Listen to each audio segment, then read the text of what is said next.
bakomeye cyane mu gihugu cy'u Rwanda, umwe mu bavuga rikijyana, umwe kandi mu bagore bari muri guverinoma y'u Rwanda uhamye kubera ubuhanga bwe. Si mutaka ndavuga ibiriho ndetse kandi n'ibyo akora. Mvuge ko ari mwiza se? Oya, naba ndegereye cyane kuko singiye ukwiye kubivuga ko ari mwiza, kuko umuri ruhande iteka ryose we yemerewe kuyivuga. Mwamwumvishe. Mu myaka ya kera cyane abagize umuryango w'igitsina gore nta jambo bahabwaga mu buzima bwabo bwa buri munsi, nta mwanya bahabwaga. Ibyabo ngo byari ukurya no guteka, kugabura, ukabyara, ukonsa, ugaheka, ubundi ukicara iwawe cyangwa se ukajya guhinga. Ibyo kandi mbivuga ni mu ntera amabuye, ariko munabikoze amateka yantabara. Nibyo cyane mu myaka ya kera cyane umugore ntigeze ahabwa umwanya cyangwa se ngo ahabwe ijambo mu ruhame. Gusa aka kanya siko bikimeze. Ibyo leta y'u Rwanda yabimenye kare, maze imenya ko umugore ari umwe mu bihutisha iterambere ry'u Rwagasabo, haba ubucuruzi, inganda, politiki, iyobokamana ndetse n'umujyanama, ndetse kandi gutuma iterambere ryihuta, ndavuga iterambere ry'igihugu n'iry'umuryango. Ibyo kandi bigaturuka mu buhanga babikesha abagize umuryango w'abagore.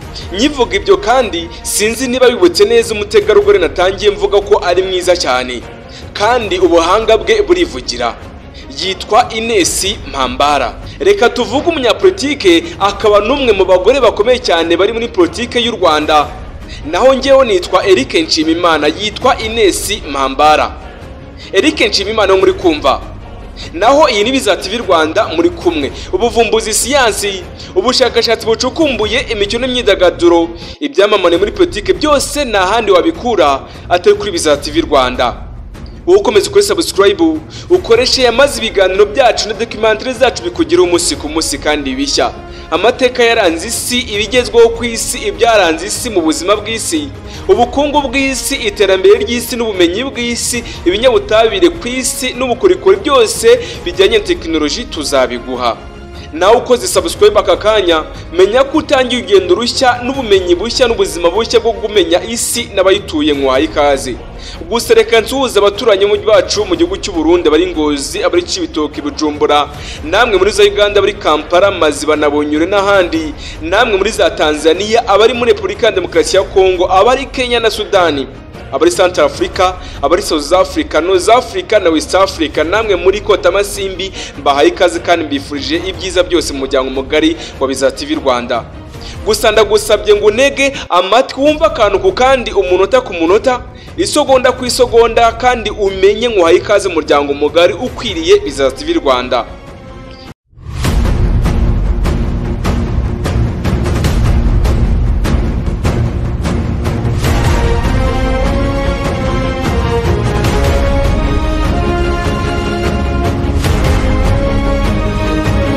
Ines Mpambara niwe uri kukubwira.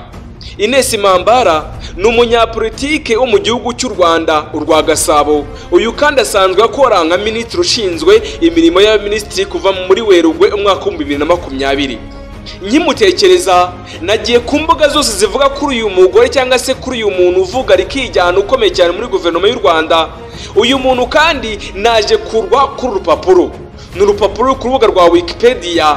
Uru rubuga kandi rwavuga ko yari kuri iyo mirimo kugeza agizwe ushinzwe imirimo y'abaminisitiri. Yari amaze imyaka irenga 10 akora nk'umuyobozi wa guverinoma mu biro bya Perezida wa Repubulika Paul Kagame w'u Rwanda. Uyu mutegarugori kandi cyangwa se uyu mugore ukomeye cyane yabanje gukora muri Minisiteri y'Ubuzima, aho yakoraga imyanya itandukanye. Mbere yaho kandi yakoraga mu cyahoze ari Kaminuza Nkuru y'u Rwanda nk'umwarimu, akaba n'umuyobozi w'ishuri ry'itangazamakuru ndetse n'itumanaho muri Kaminuza y'u Rwanda. Uyu mugore kandi yahawe ibihembo bitandukanye. Minisitiri Mpambara yahembwe nk'umukozi mwiza cyane wo muri guverinoma wimakaza itumanaho. Ibi kandi byanditswe kwa gatandatu ukwezi kwa cyenda 2024 ku isaha y'2:08. Byandikwa kandi na Mugisha Christian, umunyamakuru akaba n'umwanditsi w'itangazamakuru igihe.com. Minisitiri mu biro bya Minisitiri w'Intebe Ines Mambara yahawe igihembo n'umuyobozi w'umujyi wa Sharjah muri Leta Zunze Ubumwe z'Abarabu nk'umwe mu bakozi ba guverinoma bagira uruhare mu koroshya itumanaho hagati y'inzego za leta ndetse n'abaturage. Iki gihembo kandi yagihawe ku wa 4 tariki ya 5 Nzeri 2024 gitangirwa kandi mu nama ihuza abayobozi ba za guverinoma ndetse n'abahanga mu itumanaho bakaganira ku ngingo zireba itumanaho muri guverinoma, Sharjah Government Communication Forum. Iyi nama kandi ibera mu mujyi wa Sharjah muri Leta Zunze Ubumwe z'Abarabu. Uyu ni umujyi wa gatatu utuwe cyane muri UAE nyuma ya Dubai ndetse kandi na Abu Dhabi. Muri iyi nama kandi hatangiwemo ibihembo byinshi cyane bitandukanye biri mu byiciro birenga 20, mu gihe icyo Minisitiri Mambara yahawe cyari cyo mu cyiciro cya Distinguished Government Official. Ibihembo kandi bitangwa n'umuyobozi w'umujyi wa Sharjah mu rwego rwo gushimira abantu bagiye bagira uruhare mu koroshya no guteza imbere itumanaho hagati y'inzego za leta ndetse n'abaturage. Ibi bihembo kandi byatangiye gutanga umwaka wa 2012 bitangizwa n'umuyobozi w'umujyi wa Sheikh Dr. Sultan bin Mohammed. Iki gihembo kandi Minisitiri Mambara yahawe gitangwa mu rwego rwo gushimira abakozi ba leta bagaragaza umuhate n'ubushake bwo kuzuza neza inshingano zabo. Harebwa kandi ku bakorana neza n'abaturage bigatuma ibigo bakorera bigirana umubano mwiza ndetse na sosiyete. Ibi kandi ntago kubigiraho biba byoroshye.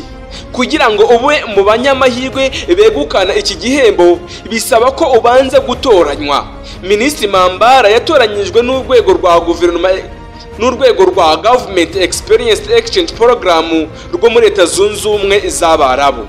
Uru kandi ni urwego rwashyizweho na Leta Zunze Ubumwe z'Abarabu rugamije gusangizwa ubumenyi butandukanye. Intego yarwo ya mbere yibanze no gusangiza ibindi bihugu ubunararibonye bwa UTEYE mu bikorwa by'iterambere ryagutse. Rwatangijwe kandi mu mwaka wa 2018 nk'ibiro bya Minisitiri w'Intebe. Ambasaderi w'u Rwanda muri Leta Zunze Ubumwe z'Abarabu John Milenge niwe wakiriye iki gihembo cya Minisitiri Mambara. Minisitiri Ines Mambara yigeze kuyobora ishuri ry'itangazamakuru mu yahoze ari Kaminuza Nkuru y'u Rwanda ndetse kandi anashinjwa imirimo itandukanye muri Minisiteri y'Ubuzima. Twabivuze haruguru ariko aryoha asubiwemo. Mu Kuboza mwaka wa 2011 yagizwe umuyobozi w'ibiro by'umukuru w'igihugu, umwanya yagumye kugeza mwaka wa 2020.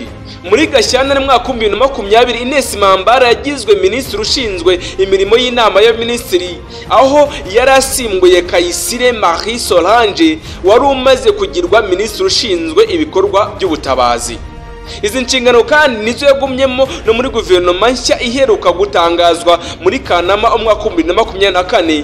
Uyu mugore kandi umubonye ntiwakeka ko afite ubuhanga bukomeye cyane mu itumanaho no guteza imbere urwa Gasabo. Ibyo avuga, ibyo akora n'ibyo atekereza byose abishyira imbere nk'umurimo. Uyu mugore kandi aratangaje bitewe n'amagambo agenda agaragaza, avuga yitonze kandi ibyo akora byose abikorana ubuhanga. Isi ibuza abagore, isi yarohama nuko mbivuze. Isi kandi ibuza abagore nta terambere twabona, gusa abagabo ni mu ntera amabuye n'uburinganire bw'usuzanye. Mu myaka ya kera umugore uko atahabwaga ijambo ngashyira imbere ibikorwa bye byamuteza imbere cyangwa se ateza imbere umuryango, iterambere ry'umuryango nyarwanda ryari rihagarariye, iterambere ry'umuryango nyarwanda ryari inyuma cyane. Niba mbivuze nkaba mbeshye mu ntera amabuye, ariko nababwiye ko amateka azamvugira bitewe n'ibyo bagiye bakoraho. Uri mu nganda, uri mu itangazamakuru cyangwa se uri mu bikorwa bitandukanye, udafite mu mugore iterambere ryawe riri inyuma cyane. Ni abahanga kandi mu myandikire no mu mivugire. Ni abahanga kandi batuma turuhuka mu bikorwa byacu bya buri munsi. Ese wari uzi ko umugore atabayeho umuryango ntiwabaho? Kuko umugore afite ijambo akagira uburenganzira mu bikorwa n'ibimukorerwa, yaba mu mashuri na za kaminuza n'ahandi, iterambere ryagerwaho. Impamvu mbivuga nuko mu bihugu bitandukanye umugore agishyirwa inyuma, atagihabwa umwanya nk'uko amateka agenda bivuga. Nitwa Eric Nshimiyimana, nta yindi nteguza naho ubutaha.